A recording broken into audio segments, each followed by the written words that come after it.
Assalamualaikum warahmatullahi wabarakatuh. Perkenalkan, kita dari kelompok 8. Di sini kita akan mempresentasikan makalah kita yang berjudul Pengaruh Budaya Organisasi dan Komitmen Organisasi terhadap Turnover Intention pada PT Bank Muamalat Kecamatan Surakarta.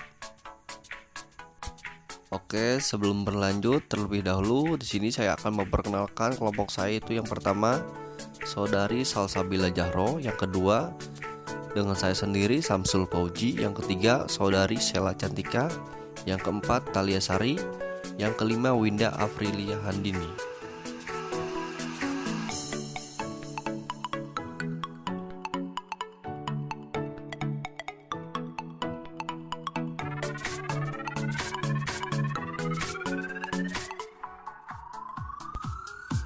Bab 1. Pendahuluan. A. Latar belakang. Perkembangan bisnis perbankan syariah sedang berkembang pesat di Indonesia. Saat ini bank-bank konvensional sedang berlomba-lomba membuat produk dan jasa berbasis ekonomi syariah. Banyak tantangan yang harus dihadapi oleh perbankan dalam rangka memenangkan persaingan bisnis ini. Salah satunya adalah mengenai sumber daya manusia. Masalah yang terjadi adalah pihak perbankan kesulitan untuk mencari SDM perbankan syariah yang berkompeten dan memampuni. Perbankan syariah justru banyak mengambil SDM dari perbankan konvensional dikarenakan masih sedikitnya jurusan ekonomi syariah di perguruan tinggi di Indonesia, sehingga menyebabkan terbatasnya SDM dengan pengetahuan syariah untuk menjalankan perekonomian Indonesia. Untuk ini, perusahaan perlu untuk mempertahankan sumber daya yang potensial agar tidak dampak pada perpindahan karyawan. Empire movement, perpindahan karyawan empire turnover adalah suatu fenomena yang sering terjadi dalam industri perbankan syariah. Turnover dapat diartikan sebagai pergerakan tenaga kerja keluar dari perusahaan. Turnover mengarah pada kenyataan akhir yang dihadapi suatu perusahaan berupa jumlah karyawan yang meninggalkan organisasi pada periode tertentu. Sedangkan keinginan karyawan untuk berpindah, turnover intention, mengacu pada hasil evaluasi individu mengenai kelanjutan hubungan dengan perusahaan yang belum diwujudkan dalam tindakan pasti meninggalkan organisasi. Turnover dapat berupa pengunduran diri, perpindahan, keluar unit perusahaan, pemberhentian anggota perusahaan. Wibowo 2015. B. Rumus masalah. 1. Bagaimana pengaruh budaya organisasi terhadap turnover intention? 2. Bagaimana pengaruh komitmen organisasi terhadap turnover intention? 3. Bagaimana pengaruh budaya organisasi dan komitmen organisasi secara simultan terhadap turnover intention. C. Tujuan penelitian. 1. Untuk mengetahui pengaruh budaya organisasi terhadap turnover intention. 2. Untuk mengetahui pengaruh komitmen organisasi terhadap turnover intention. 3. Untuk mengetahui pengaruh budaya organisasi dan komitmen organisasi secara simultan terhadap turnover intention. Bab 2. Variabel X1, X2, dan Y, kerangka berpikir dan hipotesis.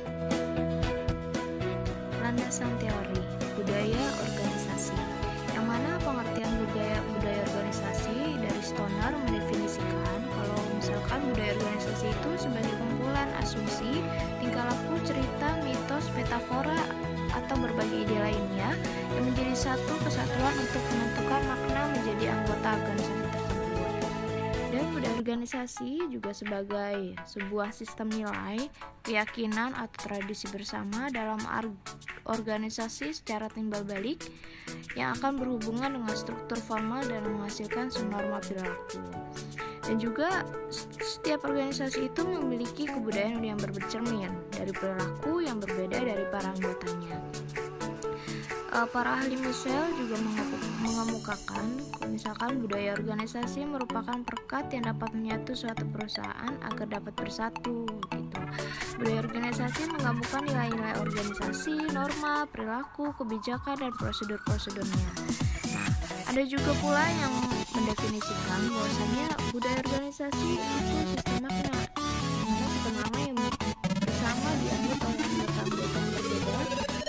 itu dari organisasi lain atau organisasi yang lain.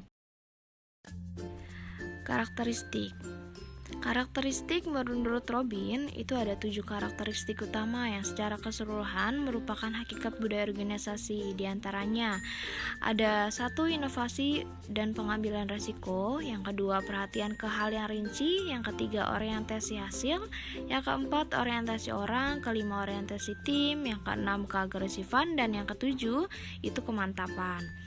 Nah, kita bahas yang pertama dulu, inovasi dan pengambilan resiko. Ini dilihat nih dari mana para karyawan itu sejauh mana dia didorong untuk bersikap inovatif, kreatif, dan berani ngambil resiko tersebut. Yang kedua, ini karyawan dilihat sejauh mana dia mampu memperhatikan kecermatan, analisis, dan perhatian kepada rincian.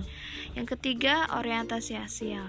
Nah, sejauh mana nih manajemen ini fokus pada hasil, yang mana bukan pada teknik dan proses yang digunakan untuk mendapatkan hasil tersebut.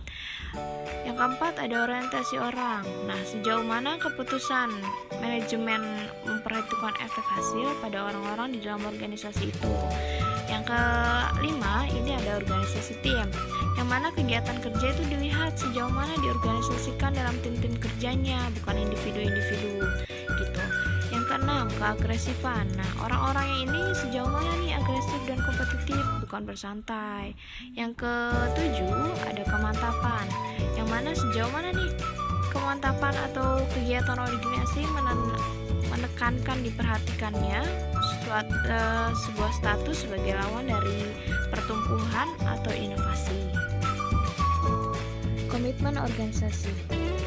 Pertama, itu ada pengertian komitmen organisasi, yang mana komitmen organisasi yaitu merupakan hal yang penting dari hati karyawan, karena karyawan akan terikat untuk melanjutkan fungsi dalam organisasi dan berkontribusi pada operasi perusahaan. Komitmen organisasi memiliki banyak konstruk pada psikologi organisasi dan ditemukan pada literatur yang dikaitkan dengan turnover, di mana karyawan yang memiliki komitmen organisasi yang tinggi maka akan sedikit kemungkinan meninggalkan organisasi. Faktor-faktor yang mempengaruhi komitmen organisasional. Komitmen karyawan pada organisasi tidak terjadi begitu saja, tetapi melalui proses yang cukup panjang dan bertahap. Komitmen karyawan pada organisasi juga ditentukan oleh sejumlah faktor. Stiers dari Supriyanto tahun 2000 mengidentifikasikan ada 3 faktor yang mempengaruhi komitmen karyawan pada organisasi, yaitu yang pertama, ciri pribadi pekerja, termasuk masa jabatannya dalam organisasi, dan variasi kebutuhan serta keinginan yang berbeda dari tiap karyawan.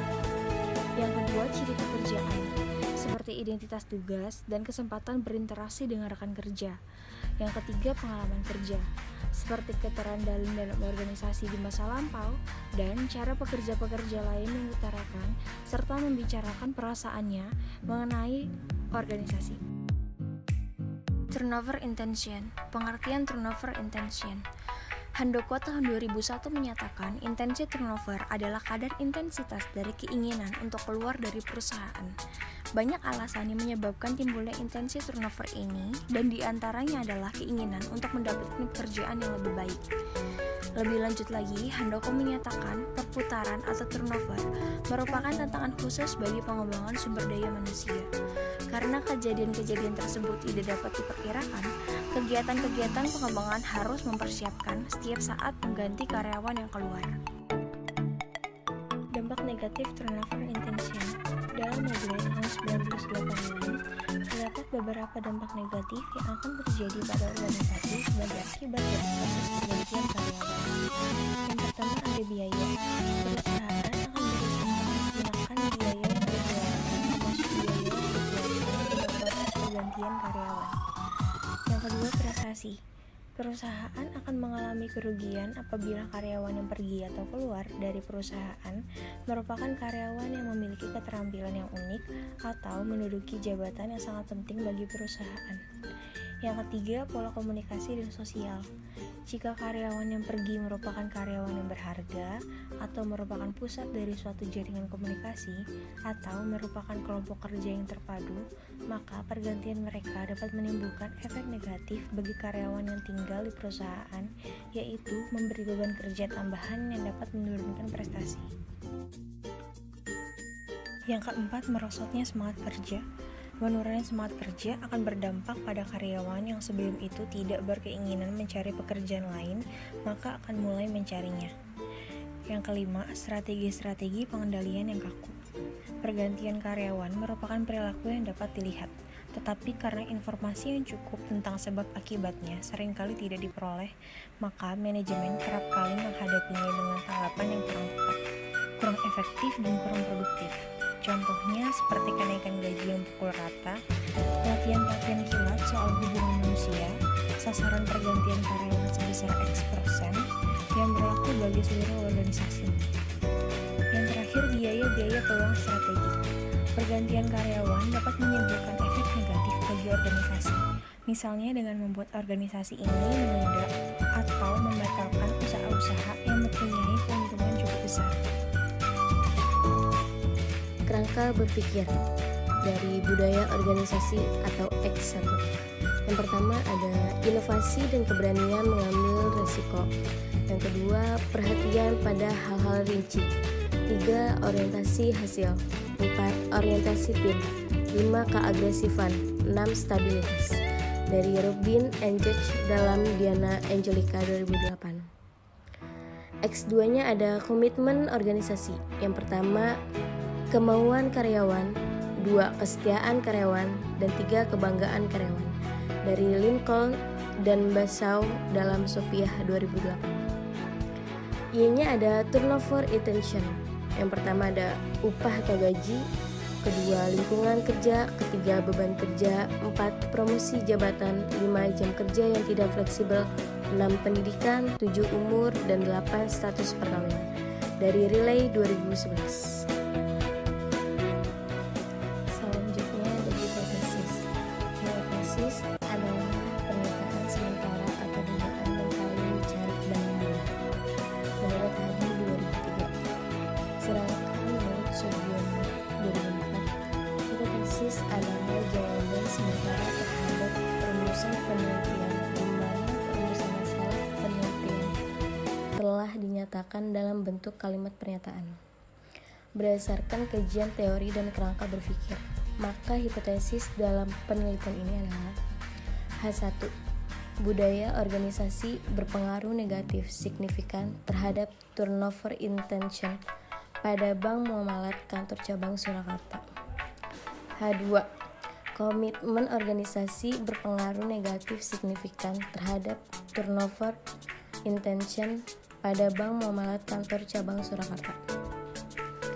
H3. Kepemimpinan. Budaya organisasi dan komitmen organisasi berpengaruh negatif signifikan terhadap turnover intention pada Bank Muamalat Kantor Cabang Surakarta. Bab 3. Jenis penelitian, populasi dan sampel, teknik pengumpulan data, metode analisis data. Jenis penelitian. Jenis penelitian ini adalah jenis penelitian kuantitatif. Metode penelitian kuantitatif adalah pengukuran data dan statistik objektif melalui perhitungan ilmiah yang berasal dari sampel orang-orang atau penduduk yang diminta untuk menjawab atas sejumlah pertanyaan tentang survei untuk menentukan frekuensi dan presentasi tanggapan mereka.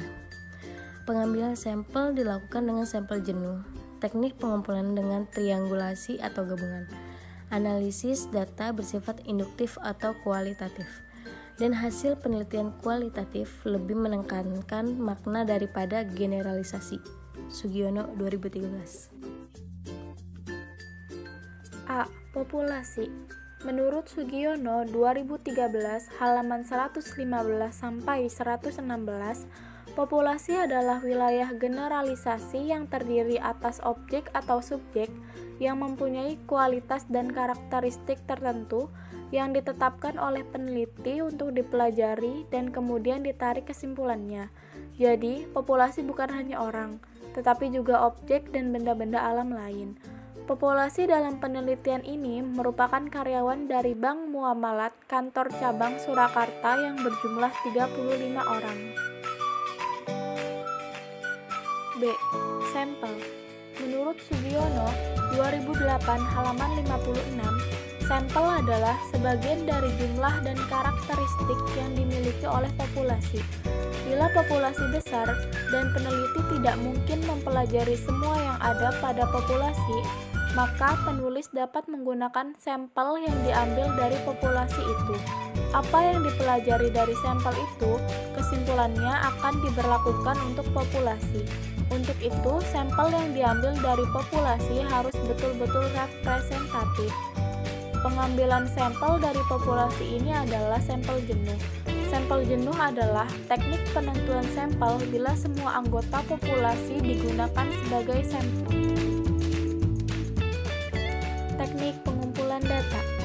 Teknik pengumpulan data dalam penelitian ini menggunakan kuesioner.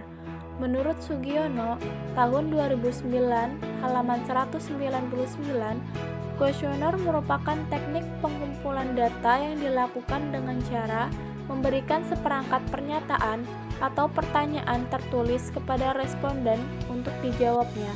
Untuk mendapatkan data daripada responden, peneliti menggunakan instrumen penelitian berupa kuesioner yang berisikan sub-sub pertanyaan berdasarkan variabel peneliti. Metode analisa data. Analisis jalur merupakan bagian dari analisis regresi linear yang digunakan untuk menganalisis hubungan kausal antar variabel di mana variabel-variabel bebas mempengaruhi variabel terikat, baik secara langsung maupun tidak langsung, melalui satu atau lebih perantara. Mekanisme analisa jalur adalah 1.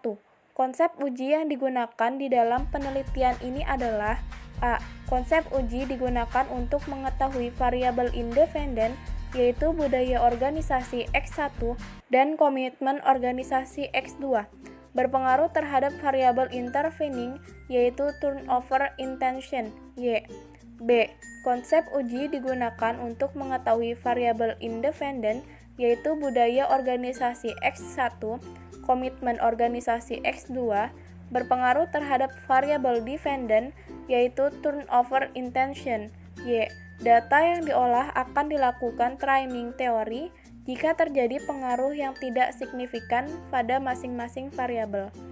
Apabila budaya organisasi X1 atau komitmen organisasi X2 tidak berpengaruh terhadap variabel intervening, yaitu turnover intention, Y. Terima kasih, itulah presentasi dari kami. Semoga bermanfaat untuk semuanya. Mohon maaf apabila ada kesalahan dalam kata dan dalam pengeditannya. Wassalamualaikum warahmatullahi wabarakatuh.